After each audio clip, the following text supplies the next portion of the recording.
We are now deep into the autumn of 2025, mid-September to be exact, and the feeling is undeniable. It's a strange hum beneath the noise of daily life, a persistent question mark hanging in the air.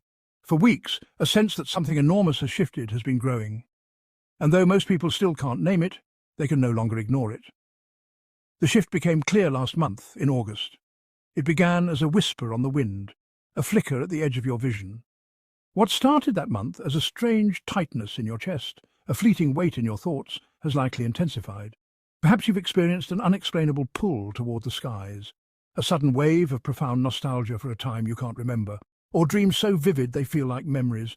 You might have noticed synchronicities piling up, coincidences so perfect they defy probability. If any of this sounds familiar, know this: you are not alone. This is a global phenomenon. Something is fundamentally different. The very texture of reality feels altered. And no, it is not just in your imagination. The world is holding its breath, waiting for the other shoe to drop. To understand what is happening to us now, we must look to the past, to an ancient voice that echoed from the Balkans, a voice that warned of this exact moment in time. She was a humble woman from a small village, but her sight pierced the veil of time itself. A blind mystic who saw far beyond the physical world, earning her the title of the Nostradamus of the Balkans. Her followers claim she predicted countless world events with startling accuracy. But it is her warning about our present that now demands our attention. She prophesied that October 2025 would arrive with a scar across the earth. Not necessarily a physical fissure, but a spiritual and energetic schism, a moment that would irrevocably alter our collective destiny. She warned that after this event, nothing would ever be the same again. Her name was Vanga Gushtarova, but the world knew her as Baba Vanga. Before we delve deeper into the specifics of her chilling prophecy, take a moment to connect with this community of seekers, the most mysterious and urgent warning of our time. What you're about to hear may validate the strange feelings you've been having. Once you understand what Baba Vanga truly said about this period, you will never see the world or your place in it the same way again. Our deepest dives are made possible by our supporters. Consider becoming a channel member to help us continue this vital work. And as we proceed, if something stirs with given the time is now, let's begin. The Bulgarian mystic Baba Vanga has long fascinated the world, not because she claimed to see the future, but because her predictions, time and again, came eerily close to reality. Her visions were not dramatic performances. They were whispered warnings, spoken in strange riddles, often misunderstood, until they came true. She predicted the Kursk submarine disaster, the 9/11 attacks, the rise of ISIS, the Fukushima nuclear event, and even the Brexit vote, all long before they happened. But there was one time period she spoke of with a cold intensity that chilled even her closest followers: October 2025. The problem? Most people missed it. The reference was buried in her lesser-known interviews and only surfaced again in translated notes compiled years after her death. She didn't say it loudly, but she said it clearly enough. After August 2025, the world will not be the same. What did she see? What was going to happen? Or has it already begun? Some prophecies arrive with fire and thunder, but Baba Vanga's 2025 vision was more like a shadow spreading silently across the earth. According to interpreters of her archives, she described a world split into two, not by war, but by understanding.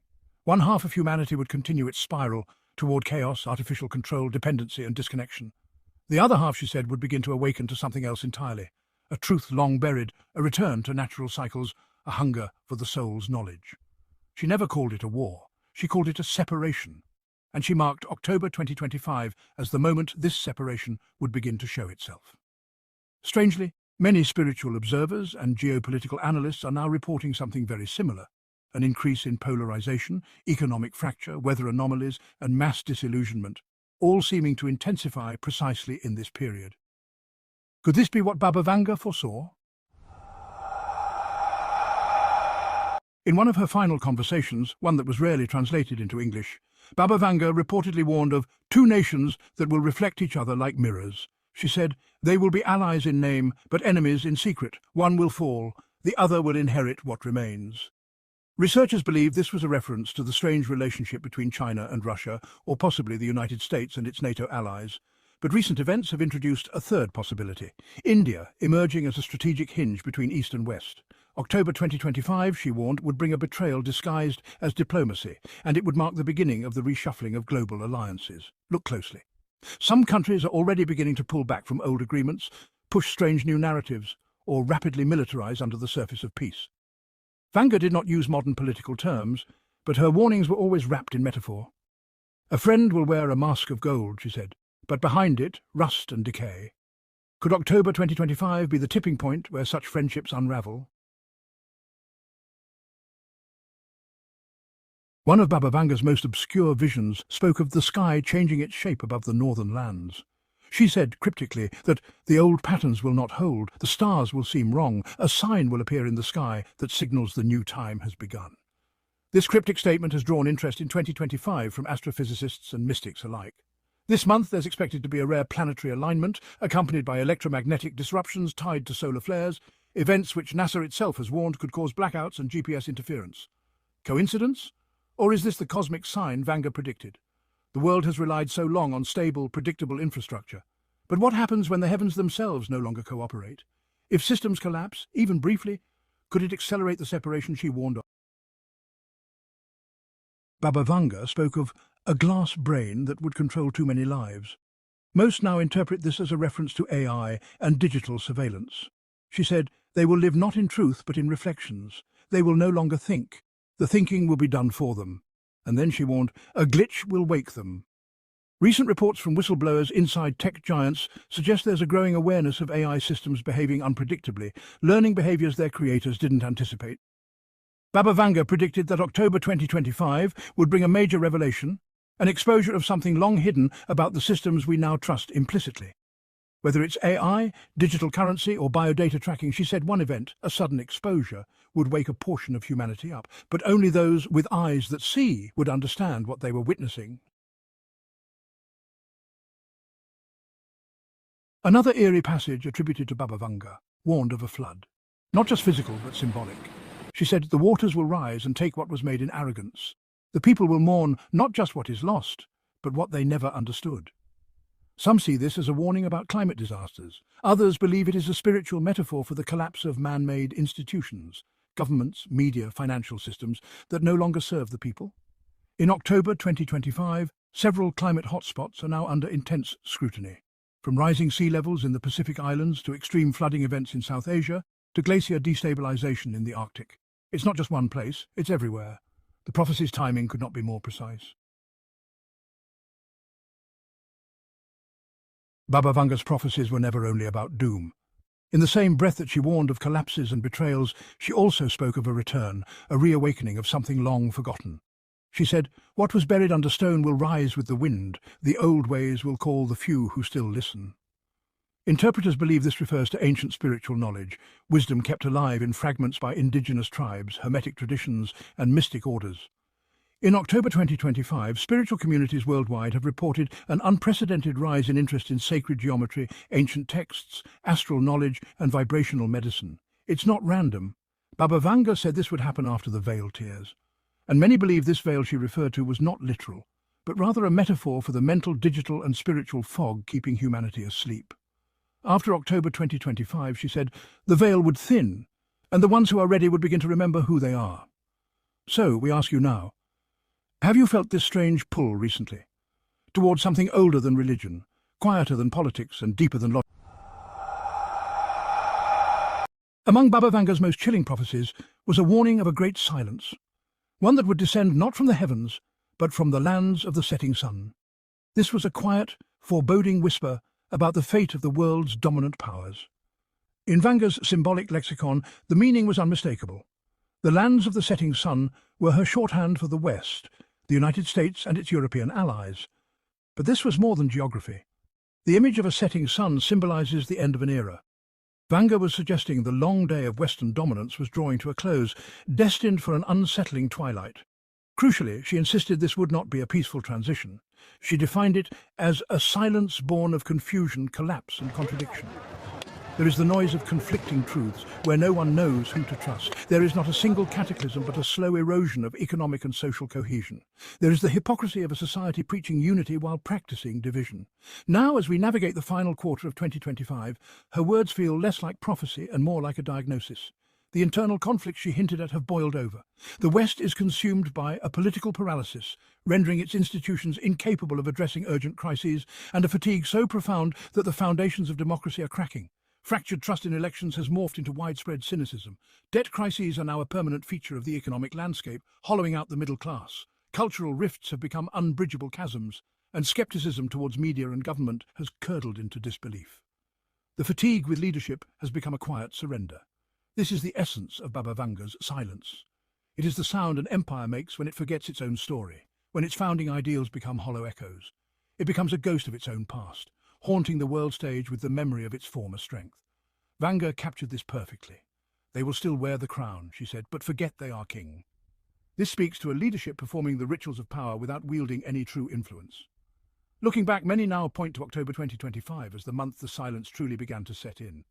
It wasn't marked by a bang, but by a whimper, a series of international summits where Western leaders seemed uncertain, a notable retreat from global commitments. This is the inward retreat she foresaw. The Western world, while its buildings still stand tall, has begun to pull back, exhausted. It can no longer project the illusion of effortless dominance that defined the 20th century. The facade is strong, but the foundation is trembling. The signs are everywhere. You can see it in the carefully managed speeches that say nothing. You can hear it in the long hesitations before critical decisions are announced and then delayed. The narratives spun to the public have become foggy and unconvincing. In the end, the silence Baba Vanga foresaw was never about the absence of sound. It is the absence of a clear voice, a shared purpose, a confident answer to the question, what do we stand for now? It is the silence of certainty. In her 1990s prophecies, Vanga spoke of a great movement of people, one that would begin subtly but swell into a crisis by the mid-2020s. She said, they will move not because of war, but because their soul will be unable to breathe. Migration is typically triggered by conflict or climate, but Baba Vanga's insight was different. She believed spiritual suffocation, economic disenchantment and social control would push people to seek freedom, not always geographically, but sometimes psychologically and digitally. And here in September 2025, we are seeing exactly that. Quiet mass migrations are underway, not only from one country to another, but from urban to rural, from digital immersion to digital minimalism, and from old ways of living to off-grid independence. She warned that this migration would signal the beginning of the end for the old world, and the rough birth of the new one. But she also offered a glimmer of hope. The ones who walk with the wind will find peace, but only after crossing fire. Are we witnessing the fire now? Perhaps one of Baba Vanga's most alarming predictions was about a figure she described as a silver-tongued one, who would rise in the middle of chaos, offering reconciliation, salvation and certainty. But she warned, he is not what he seems. He will come with light on his face and ashes in his shadow. Some interpreted this to mean a political leader. Others saw it as a digital messiah, possibly an AI-based system of governance or a global platform that begins to make decisions for the collective good. This figure emerged after the October 2025 threshold, offering unity to a divided world. Recent movements toward global centralization, digital ID systems, and automated governance models may hint at such a shift. Baba Vanga said the false savior would appear right after the Great Confusion, when people were too tired to ask questions. She did not say whether the world would fall for it, but she made it clear, the awakened will not bow. If such a figure appears in the months following October 2025, remember this warning. And do not forget to look into the shadow, not just the smile. One of her lesser-known predictions mentioned that children born after mid-2025 would be marked by the light of the new world. She said they would not follow the same rules, not speak the same truth, not need the same things. Some modern mystics have connected this to the idea of indigo or crystalline children, those born with heightened intuition, empathy, or even unusual neural traits. Whether symbolic or literal, Baba Vanga insisted that a new kind of human consciousness would emerge after October 2025, ushered in by those born into its energy.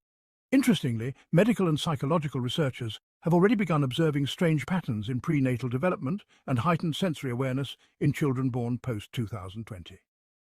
October 2025 may be a defining energetic line in this evolution. This chapter wasn't about politics or disasters, it was about hope.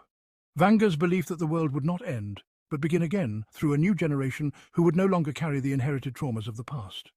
The prophecy ends with this line, they will not build what was, but what must be. We have crossed the threshold. October 2025, the date whispered by Baba Vanga for decades, has come and gone. For many, it passed like any other month. The sun rose, the world kept turning, and the noise of daily life continued unabated. But for those who were listening, for those with their senses attuned to the deeper currents of reality, something profound has shifted. It wasn't a cataclysm of fire and brimstone, but a quiet, seismic event in global consciousness.